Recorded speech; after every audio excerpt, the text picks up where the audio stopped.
Hello, today we're going to be talking about drain valves on the water heater. You can see this drain valve right here is what they call a hose bib. It's an aftermarket add-on that's been put on this water heater. This is a good water heater drain valve.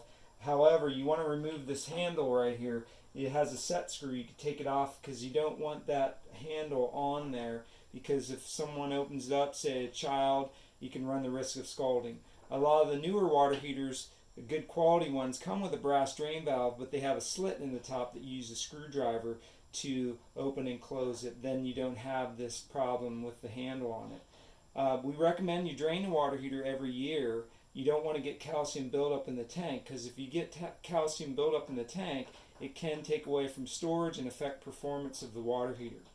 The one thing you want to look out for is the water heaters that have a plastic drain valve on it, because if you have a plastic one, over time they can become brittle, and if you go to open it, sometimes they can break off, and then you will have a big problem on your hands.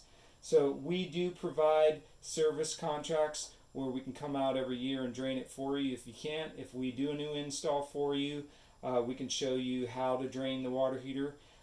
So that's what we're going over today. We just wanted to show you that quick tip on that. Always you want to go with brass if possible, and if you do have a plastic one on, we can also come out and try to change that out for you. Alright, thank you very much.